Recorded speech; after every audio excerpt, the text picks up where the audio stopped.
1절부터 8절까지 우리 같이 봅니다.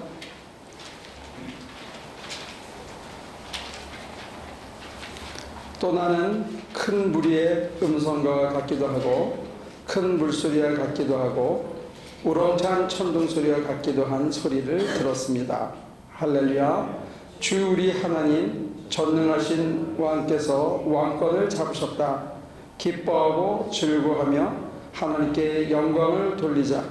어린 양의 혼인날이 이르렀다. 그의 신부는 단장을 끝냈다. 신부에게 빛나고 깨끗한 고운 모시옷을 입게 하셨다. 이 고운 모시옷은 성도들의 의로운 행위이다. 또 그 천사가 나에게 말하였습니다. 어린 양의 혼인잔치에 초대를 받은 사람에게는 복이 있다고 기록하여라. 그리고 또 말하였습니다. 이 말씀은 하나님의 참된 말씀이다. 그때 내가 그에게 경배 드리려고 그의 발 앞에 엎드렸더니 그가 나에게 말하였습니다. 이러지 말아라. 나도 예수의 증인을 간직하고 있는 내 형제 자매들 가운데 하나요. 너와 같은 종이다. 경배는 하나님께 드려라. 예수의 증언은 곧 예언의 영이다. 또 나는 하늘이 열려있는 것을 보았습니다. 거기에 흰 말이 있었는데 신실하신 분, 참되신 분이라는 이름을 가지신 분이 그 위에 타고 계셨습니다.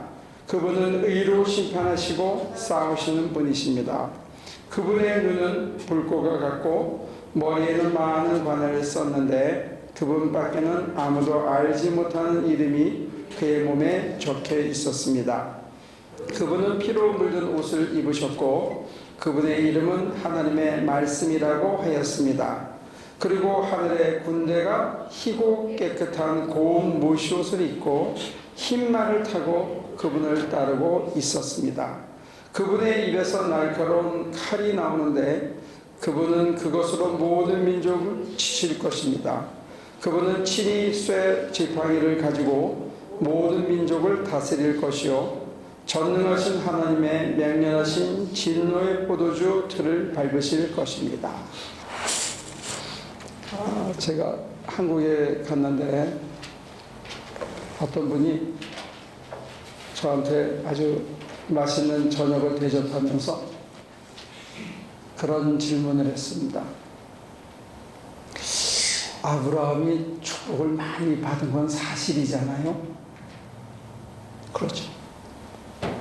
그러면 우리 믿는 사람도 아브라함처럼 축복을 다 받아야 되는 거 아닙니까? 제가 그렇죠.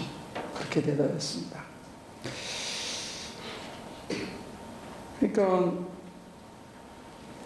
아브라함이 많은 낙타와 많은 소와 양을 또 나중에는 땅을 얻은 거 사실이죠. 그런데 이렇게 밝은 빛이 있으면 언제나 뒤에 이 그림자가 있거든요. 그러니까 우리가 밝은 것만 보지 말고 그림자도 같이 봐야 실체를 다 보는 거다 이거죠. 그래서 제가 이렇게 있다가 속에서 조금 짓궂은 생각이 나서 제가 그렇게 여쭤봤습니다. 아브라함처럼 되고 싶으십니까? 여러분들은 아브라함처럼 되고 싶으십니까? 어떠세요? 아브라함처럼 축복받고 싶습니까? 이렇게 얘기하면 금방 다들 대답하는데 제가 아브라함처럼 되고 싶으십니까? 그러면 왜 갑자기 대답을 안 하죠? 목사님이 무슨 꼼수가 있나 이렇게 의심해서 대답을 안 하시는 것 같아요. 여러분들 아브라함처럼 되고 싶으십니까? 다른 교회 같으면 아멘 할렐루야 하고 난리가 났을 텐데 아브라함이 많은 이루 헤아릴 수 없는 낙태, 그러니까 약대라고 되어 있는데 이게 낙타죠.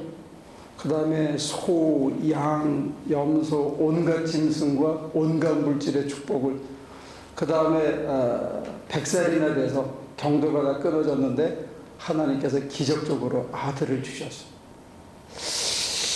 다들 그거는 생각하는데 아브라함이 있잖아요. 사실은 한 60쯤 돼가지고 그때까지 뭐 했냐면 우상에게 바쳐지는 이 조각 갖고 있었어요. 그러다 오늘 갑자기 떠나라 그러거든요. 그 기본을 다 놓고 가는 거예요. 터덜터덜하고. 그 줄이면 갔어요. 갔는데 자기 아내를 2번이나 누이라고 해가지고 파라오에게 팔아야 되는, 갖다 바쳐야 되는 그런 일도 겪었고, 그 다음에 애가 없으니까 나중에 옆에서 사라가 하도 꼬드기니까 마지못해 하갈이라는 자기 종이랑 같이 자서 애를 하나 얻었어요. 한 집에 여자가 2이에요. 그때는 허물이 안 됐겠죠. 근데 애가 낳는데 그 이쁘잖아요, 애가. 근데 마누라가 있으니까 그 이뻐할 수도 없는 거야, 내놓고. 그러다가 2번째로 자기 친아들이, 진짜 아들이, 약속의 아들이 낳았어요. 난 거를 이스마엘이 그냥 치고 발로 차고 때리고 하니까 이거 사라가 그 꼴을 못 보겠거든요. 그 내쫓으라 그런 거예요. 그래도 같이 한 이불 속에서 자고 애를 낳고 그랬는데, 종이라도. 근데 그거를 13살이나 된 아들을 내쫓아라 그런다고 그걸 내쫓았어. 속이 어떻겠냐 이게. 그래서 하나님께 기도하니까 하나님께서 그것도 하나의 족속으로 내가 장성케 하겠다. 그 위로를 받는 거예요. 그러고 나서 그 아들이 조금 걸어 다닐만 하니까 이번에는 갖다 바치래. 산제물로 칼로 찔러 죽이려는 거예요. 여러분들은 이런 삶을 좋아하십니까? 우리가 안 봐서 그렇지 이게 파란만장한 인생이에요. 파란만장. 저는 우리 교인들 중에 요셉이라는 애 이름 안 진 사람이 없어서 얼마나 다행인지 몰라요.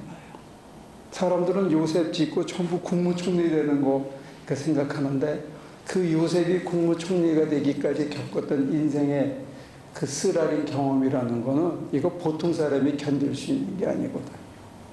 우리가 소위 말하는 그 축복이라는 거 생각했을 때 하나님의 선물 보따리, 물질의 축복에 포커스를 두니까 아브라함의 인생이 휘황찬란하게 보이지만, 그가 살아온 삶 전체를 하나씩 뜯어보면 그게 그렇게 내 삶도 그렇게 됐으면 좋겠다 그런 인생 꼭 그렇진 않아요. 여러분들 보고 만약에 지금 아브라함처럼 한번 살아보라 그러면 제가 볼 때 몇 사람이나 그렇게 끝까지 살아날지 잘 모르겠어요. 그래서 그 열방대학에서 오랫동안 가르쳤던 구약학 교수가 그런 얘기를 정리를 했어요. 아브라함이 받은 축복은 소위 말하는 번영복음이 얘기하는, 번영신학이 하는 물질의 축복만이 아니고, 창세기 13장 1절에서 택해서 얘기하시는 그 복음, 축복은 5가지 축복이 나오는데, 물질의 축복이 있는 하나는 있죠. 그런데 그 나머지 4가지는 내가 너와 함께 한다는 축복이라는 거예요. 어떤 상황 속에서도 하나님이 함께 한다는 게 가장 중요한 축복이라는 거예요. 그리고 2번째 이어지는 차원은 뭐냐면, 너로 인해서 너의 이름을 부르는 자들이 축복받게 해주겠다. 너의 이름을 부르는 자들이 단순히 물질의 축복만이 아니고 네가 산 것처럼 살기를 작정하는 자들에게 하나님이 언제나 함께하는 축복을 주시겠다. 하나님이 늘 함께하는 게 이게 축복이랬는데, 사실은 가장 보수적인 신학자의 입에서 그런 얘기가 나왔을 때 제가 좀 깜짝 놀랐어요. 이야, 진정한 축복은 하나님의 선물 보따리, 낙타나 양떼나 소떼가 아니라는 거예요. 우리는 자꾸 거기를 보는데, 삶의 어떤 정황 속에서도 하나님이 나랑 함께 하시며 내 인생을 계획하시고 의논하시고 관심 가져주시고 함께 고민하시면서 이 인생을 어떻게 꾸려가실 건가 하고 하나님이 늘 함께 계셔주는 거, 이게 우리들에게 축복이라는 거예요. 그래서 내가 기댈 때가 있다는 거, 내가 의논할 때가 있다는 거, 내게 힘주기를 부탁할 때가 있다는 거, 그분이 나랑 언제나 함께 하신대. 삶의 모든 여정 속에서 내가 낮아졌을 때나 높아졌을 때나, 내가 시궁창에 빠졌을 때나, 내가 푸른 초원을 걸을 때나 그분이 나와 늘 함께 하신다는 거예요. 그게 아브라함으로 하여금 어떤 배짱을 갖게 했느냐, 자기 조카 룻이 자기 물 때문에 싸우고 풀 때문에 싸우니까 룻한테 그런 얘기합니다. 네가 동으로 가면 내가 서로 가고, 네가 좌로 가면 내가 우로 가겠다. 아니, 사막이라는 데는 물이 아무 데나 나는 게 아니잖아요. 풀이 아무 데나 널려 있는 게 아니잖아요. 네가 풀 다 가지고 물 다 가지면 나는 물 없고 모래바닥으로 가겠다는 거예요. 이 배짱, 이게 어디서 나오는 거예요? 푸른 초장에서 물이 콸콸 쏟아질 때만 하나님이 함께 하시는 축복이 있는 게 아니고, 모래사장으로 물이 안 나는 적막한 곳으로 보내도 나는 믿는다. 뭐를? 내 하나님이 나와 함께하고 계시대. 그리고 내게 살 길을 이끌어 주실 것이다. 내게 바른 길을 이끌어 주시고 선한 길을 이끌어 주시고, 비굴한 떡을 먹지 않고 조금 줄이더라도 바른 길, 양심에 꿀리지 않는 길을 갈 수 있는 길을 하나님이 반드시 의의 길을 주신다 하는 이 신뢰가 있었기 때문에 그런 거죠. 이 자신감, 그리고 그 자신감에 매일매일 살아가는 그 모든 것들을 오늘 요한계시록에서는 그게 모여져서 우리가 세마포옷을 입는다고 그렇게 돼 있어요. 하나님과 동행하면서 매일매일 살아가는 그 모든 응답의 삶이 궁극적으로 우리의 세마포옷이 되는데, 그게 철장을 가지시고 진노의 포도주 틀을 밟으실 때 우리를 지켜주는 전신갑주가 된다는 거예요. 심판 때 우리를 지켜주는 유일한 것이 있는데 그게 세마포옷이래요. 근데 그 세마포옷은 어떻게 짜느냐? C줄이 이렇게 내려오잖아요. C줄이 내려오면 날줄이 이렇게 들어가거든요. 그래서 한 땀 한 땀 따는 거예요. 이게 매일매일 가는 거예요. 하나님의 요청이 있고, 하나님의 기대가 있고, 하나님의 가이드가 있고, 하나님의 힘주심이 있고, 하나님의 계획이 있고, 하나님의 뜻이 있고, 쫙 C줄이 내려와요. 근데 곰곰이 살피면 이 C줄이 두 줄로 돼 있어요. 뭔 얘기냐면 C줄이 100줄이라고 치더라도 이게 이렇게 벌어져 있다는 거예요. 그래서 날줄은 그 사이만 지나가면 돼요. 이렇게. 근데 하나님께서 우리를 가이드하시기 위해서 이 사이로 지나가게 하는데 우리들은 가다가 안 가. 지 맘대로 삐져나가. 자기 생각대로 살아. 자기 눈에 좋다는 대로 삐져나와. 그래서 인생을 한참 살고 난 다음에 보면요, 옷이라는 게 우리의 부끄러운 곳을 가려줘야 되잖아요. 근데 다 지 맘대로 삐져나가서 살고, 어떤 때는 안 가고 어떤 때는 부르시는데 자기 원하는 대로 삐져나가고 해가지고 옷을 딱 걸치고 나면 여기도 구멍이 나 있고 여기도 구멍이 나 있고, 하나님을 부끄럽게 하고 나를 부끄럽게 하는 온 데가 구멍이 숭숭 난 옷을 마련한 게 어쩌면 인생 60을 살고 나서 뒤돌아봤을 때 제 모습인지도 몰라요. 여기저기가 이렇게 구멍이 나 있고, 그 다음에 하나님과 꽉 밀착해서 이렇게 가야 되는데 느슨하게 갔기 때문에 그저 흔적만 있는 얼기설기한 천조각이 되는 거예요. 그러니까 우리의 인생을 살고 났을 때 내가 뒤돌아보면 좀 남이 안 봤으면 좋을 부분이 너무 많아. 남한테 다 까발려서 얘기하지 못하는 부끄러운 구석이 너무 많은 거예요. 근데 문제는 뭐냐면 그게 심판날 우리를 지켜주는 전신갑주인데 불이 났을 때 그게 우리를 지켜주지 못한다는 거예요. 여러분들은 어떻습니까? 하나님이 우리에게 기대하셨어요. 우리를 창조하실 때 큰 기대가 있었어. 우리 각자에 대해서 꿈을 가졌었어. 그리고 여기 자라면서 이거 하면 좋겠다 하고 어떤 바람이 생기셨어. 그리고 나한테 어떤 말씀을 주시면서 너 이렇게 해보라고 권유하신 적이 있어. 설득하신 적이 있어. 그런 여러 가지 하나님이 시주를 마련했는데 내가 그 기대와 그 권유와 그 제안과 하나님의 가이드에 얼마나 내가 제대로 응답하며 살았을까. 뒤돌아보면 하나님과의 관계 속에서 하나님 없이 25년을 살았고, 그리고 하나님 따라간다고 하나님에게 미쳐보려고 애를 썼는데 보았던 거는 뭐냐면 내가 더 이상 하나님을 부끄럽게 할 수는 없다. 하나님의 얼굴에 먹칠을 할 수는 없다. 내가 내 마음대로, 내 원하는 대로, 내 기분 내키는 대로, 내가 자유라고 생각하는 대로 마구 살아봤지만 그게 결과적으로 다른 사람들에게 하나님의 얼굴에 먹칠을 하는, 전도사가 저럴 수가 있어, 목사가 저럴 수 있어 하는 그런 꼴을 당하는 거 더 이상 그렇게는 살 수 없다 하는 이런 충격을 사실 저는 경험한 적이 있어요. 참 부끄럽더라고요. 내가 산 삶이 부끄러운 것뿐만이 아니고 나로 인해서 하나님이 얼굴에 먹칠을 하실 거, 그게 참 두렵고 부끄럽고 미안한 그런 경험을 한 적이 있었어요. 그래서 제가 돌이켜 이제 원하시는 대로 한번 살아보려고 길을 썼는데 그때 하나님께서 말씀을 주셔요. 근데 하나님이 주시는 말씀은 실제로는 어떤 말씀이냐면 하는 말씀이 많아요.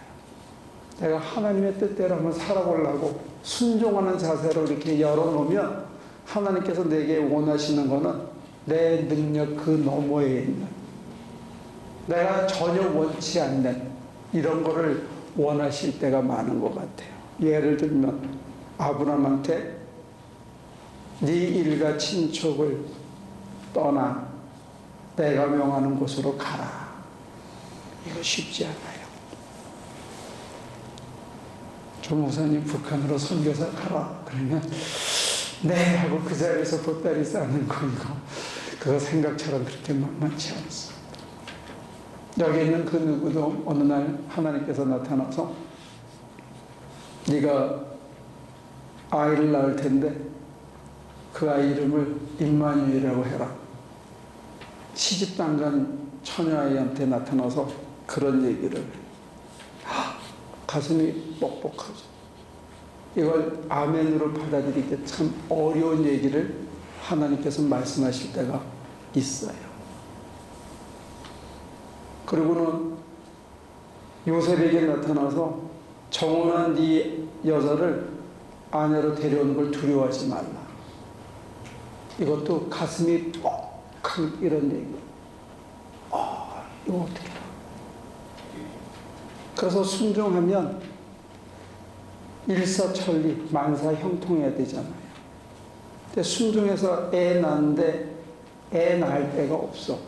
다 죽인대. 그래서 도망갔어요. 애국으로. 거기서 어린 시절을 보내고 왔더니 그 아버지를 위해서 아들이 또 왕이 됐다는 소식 듣고 고향으로 못 돌아가고 또 거처가 없는 데 가서 고생하면서 살아요. 하나님의 말씀에 순종하면 물질의 축복, 영혼의 축복, 건강의 축복이 주어져야 될 것 같은데 실제로는 그렇지 않더라는 거예요. 정말로 뼈가 아프고 손을 이렇게 못 쓸 것 같고 정말로 힘에 벅찰 때, 작년에 우리가 교회를 3개를 줬어요. 그죠? 2월 달인가 일찍 그 티와나에다가 한 4,500스퀘어피트 되는 데를 지었어요.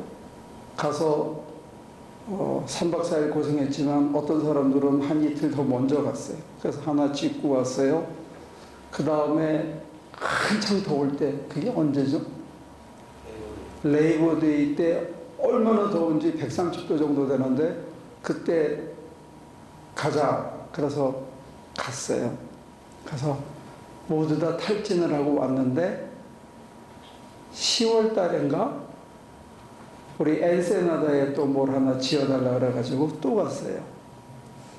그럼 네 번째 우리가 이미 갔었던 샌루이스를 가서 더 그거보다 3배나 큰 거를 또 지어야 된대.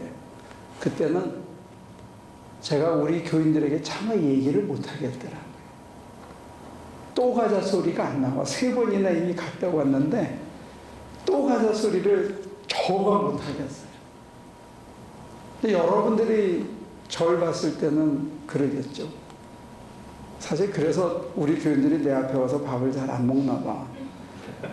또 뭘 시키시려고 이런 느낌들을 가지고 저를 쳐다보는 것 같아. 이번엔 또 뭘 시키시려고 이런 느낌들을 갖고 저를 쳐다보는 것 같은데, 여러분들도 그렇잖아요. 그죠? 제가 뭐라고 얘기하면 그냥 하잖아요. 가슴이 퍽 하죠. 우리 미스터 배한테 내가 그랬거든. 전기하는데 같이 갈래? 그랬더니 가슴이 퍽 했을 거야. 그리고는 며칠 있다가 휴가 얻어가지고 같이 갔어요. 결국은. 그런데 여러분들이 절 봤을 때 그러겠지만 저도 3번, 4번 갈 때 어떤 때는 진짜 인색해져요. 제 마음이. 안 가고 싶어. 하나님. 근데 제 마음을 향해서 인색하지 말라. 난 너한테 인색하지 않았다. 라는 말씀을 들려줄 때 가슴이 콱 맥히는데 어떻게 할 수가 없어. 그래서 그거를 그냥 가서 죽으라고. 지난번에 말씀드린 대로 제가 지난 한 해에 멕시코를 15번을 갔다 왔어요. 그러면 굉장히 많은 시간을 길에다 버린 거예요. 갈 때마다 저는 소풍 가는 기분으로 꼭 간 건 아닙니다. 가슴이 하고 어떤 때는 그런 게 와요. 근데 그게 그런 순종이 가라, 인색하지 말라. 나는 너한테 인색하지 않았는데 너는 왜 선교사들한테 인색하냐 하는 책망을 제가 아멘으로 받아들이고 순종할 때 사실 그게 일사천리로 풀리거나 만사가 다 준비돼서 저는 그냥 가서 이렇게 하세요 저렇게 하세요 되는 게 아니고 정말로 망치를 휘둘러 가지고 나중에는 소나기에 이게 이걸 잡을 수 있는 힘이 없어요. 어떤 때는 정말로 잠을 자는데 내일 내가 일어날 수 있을까 이런 생각이 들면서 잠에 들 때가 있어요. 그나마 선교를 가면 저는 누워서 자니까 그건 감사하죠. 근데 다리를 찔렀거리고 하면서 목사님 이것도 하고 무거운 나무를 올려주는 우리 식구들이 또 하루 종일 입을 벌려가지고 피고름을 째내고 하는 그런 헌신이 그게 말처럼 그렇게 쉬운 건 아니에요. 피를 흘려야 되고 땀을 흘려야 되고 나를 극복하지 않으면 그거 할 수 없는 거거든요. 문제는 뭐냐면 그러한 사실은 15번 갔다 와봐야 365일 중에 100일이 안 돼요. 제 인생 전체 제 마음대로 살고 잘못 살고 하나님 부르심에 제대로 응답하지 않은 그 기간에 비해서 피 흘리고 땀 흘리고 애쓴 게 3분의 1이 안 돼요. 근데 그 얼룩진 땀 자국이 얼룩진 그 피 자국이 저의 구멍난 그 옷을 이렇게 군데군데를 메꿔주는 거예요. 그러면 다른 사람이 죄를 봤을 때는 심지어는 정말 예수님 비슷하게 살아보려고 길을 쓴다 이렇게 좋게 봐주는 거예요. 제가 저를 보면 전혀 그게 아니에요. 그런데 하나님의 부르심에 헉 하는데 가라 그러면 가고 서라 그러면 서고 주라 그러면 주는 그 작은 몸짓이 정말로 개판으로 살아온, 정말로 자기 마음대로 살아온, 정말로 흠투성이인 이 저의 인생의 옷자락에 여기저기 핏자국을 묻혀서 가릴 곳을 가려주고 덮을 곳을 덮어줘서 구멍난 곳을 메꿔주고 떼어주셔서 그냥 그럴싸하게 보이게 그렇게 위장을 시켜주시는 거예요. 누가? 피 흘리신 예수께서. 예수님은 오늘 계시록에 보면 피 옷으로 다 입으셨다는 거예요. 하나님이 말씀하신 그대로 살았기 때문에, 하나님이 명령하신 그대로 따라서 했기 때문에 그가 입으신 세마포 옷은 피로 얼룩져 있다는 거예요. 포도주 틀을 밟을 때 그 피와 그 색깔이 구별이 가지 않을 정도로 되어 있는데, 그래서 그분만이 모든 걸 심판하실 수 있는 권한을 갖고 있는 거예요. 저와 여러분들이 인생을 솔직히 얘기하면 잘 못 살았어요. 다 자기 마음대로 살았어요. 자기 원하는 대로 살아서 하나님의 기대에, 하나님의 계획에, 하나님의 바람에 우리가 다 보면 수은 흠투성이고 수은 구멍이 여기저기 나서 부끄럽고 추한 모습으로 살아온 거 사실이에요. 그것을 메꿀 수 있는 게 뭐냐? 하나님께서 말씀하실 때 그 말씀을 내가 보면 내가 벅차지만 내 능력으로 하지 않고 하나님께 매달려서 하는 거예요. 그런데 다른 사람은 몰라도 자신은 알아요. 뭐냐면 나는 그 말씀을 받을 때 이미 실패했었다는 것을. 나는 솔직히 순종하지 못했었다는 걸. 나는 하기 싫었었다는 걸 나는 알아요. 다른 사람은 몰라도. 여러분들은 제가 가자 그러면 목사님 또 이렇게 얘기할지 몰라도 제가 그 말 하기까지 제 속에서 얼마나 주저하는지 몰라요. 교인들에게 이 말을 하지 않고 넘어갈 수 있는 길이 얼마나 많을까 하고 얼마나 주저하는지 몰라요. 제 힘으로 얘기한 것도 아니고 제 힘으로 이룬 것도 아니에요. 그렇게 수없이 주저하고 망설이고 하나님께 이거 안 가면 안 될까요? 제가 12월 27일 날 갔다 왔잖아요. 진이 빠졌는데 북한에서 또 중국에서 뭘 한다고 연락이 왔어요. 몸은 비실거리는데 제가 물어봤습니다. 하나님 꼭 가야 됩니까? 이거 제가 잘난 체해서 가는 거죠. 안 갈 수 있는 길이 있나요? 제 가슴에 던져졌던 얘기는 너 죽는 게 두렵냐? 잘 모르겠는데요. 너 감옥 가는 게 두렵냐? 그래서 1월 6일 날인가요? 가가지고 2주간을 갔다 왔는데 하나님께서는 순종하는 자에게 조금씩 더 많은 일을, 더 큰 일을 맡겨가시는 것 같아요. 한 가지 지나오면서 느끼는 거는 할 수 있겠다. 어떻게 되겠지. 안 되면 할 수 없고. 어차피 저는 못하는 거예요. 썩 내켜서 하는 것도 아니에요. 정확하게 얘기하면 억지로 하는 겁니다. 요셉도 억지로 했고 마리아도 억지로 대답했고 심지어 아브람도 억지로 대답했습니다. 그러나 그 대답의 길에 끝까지 매달려 있을 때 그가 축복의 통로가 됐다는 거예요. 어떤 축복의 통로가 되느냐?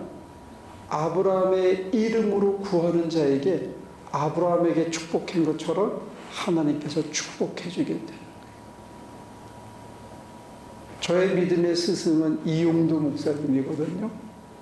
그가 가신 길을 내가 따라가려고 그러면 만약에 제 얘기가 혹시 모니카의 얘기가 되고 모니카의 얘기가 유정의 얘기가 된다면 우리의 믿음의 줄기는 이어져 가는지도 몰라요.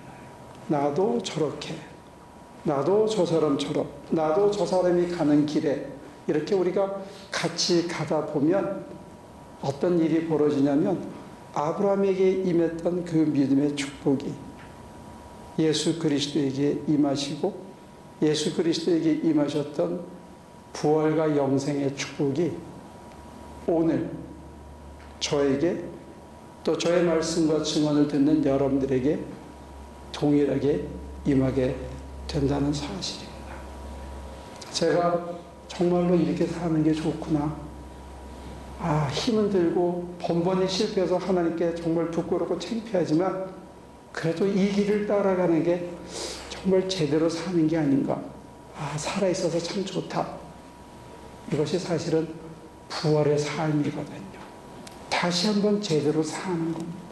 이전처럼 내가 그렇게 내 마음대로 살아가지고 하나님 얼굴에 먹칠을 하는 인생은 내가 살지 않겠다. 그게 쉽고 편하게 보일지 모르지만 내가 그렇게 살아서 하나님의 영광을 가리는 짓은 안 하겠다.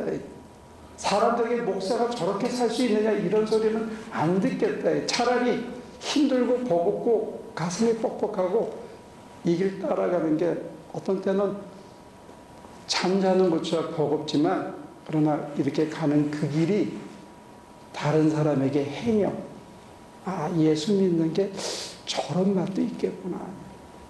예수 믿으면 저런 기쁨도 우리 목사님처럼 누릴 수 있을지 모르겠구나 하는 그런 시그널이 만약에 될 수 있다면 제가 또 여러분이 진정한 의미의 축복의 통로가 될 줄로 믿습니다.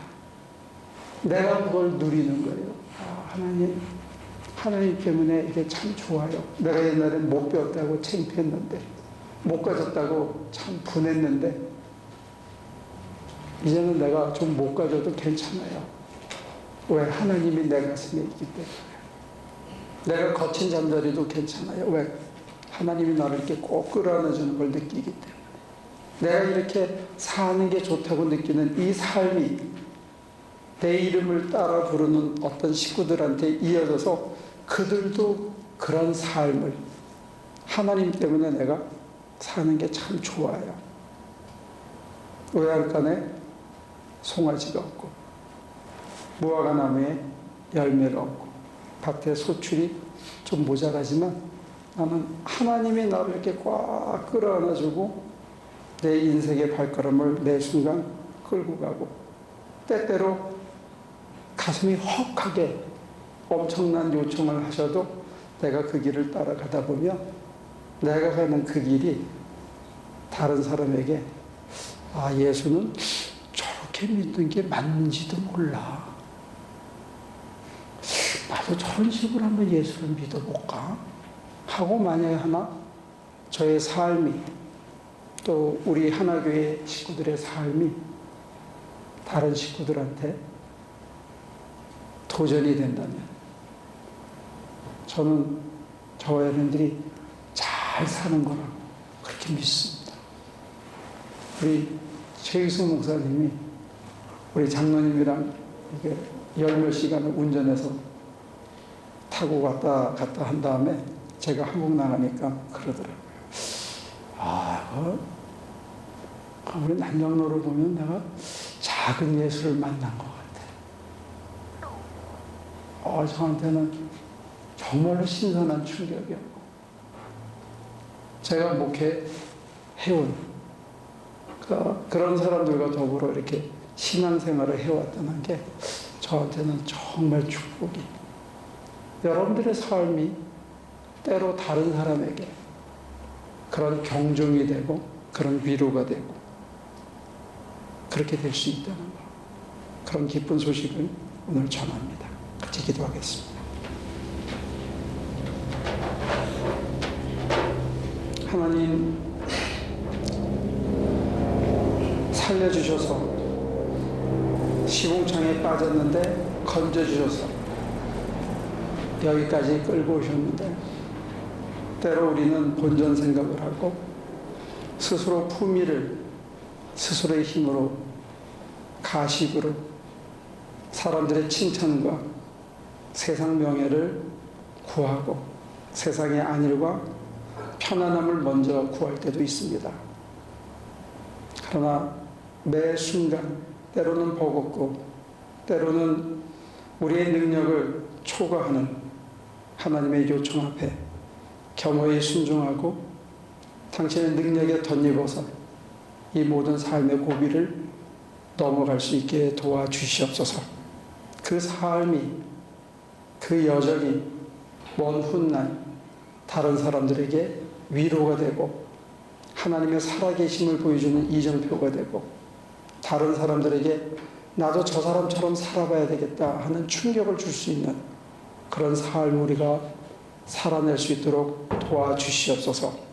때로는 주머니에 가진 것이 없고 때로는 곳간에 쌓아놓은 것이 없고 때로는 외양간에 소가 없는 삶이 될지라도 그러나 우리의 심령 깊은 곳에 언제나 살아계신 하나님으로 인해서 우리의 가슴이 늘 벅찬 그런 인생을 잘 살아낼 수 있도록 우리를 주장하여 주시옵소서. 예수님의 이름으로 기도합니다.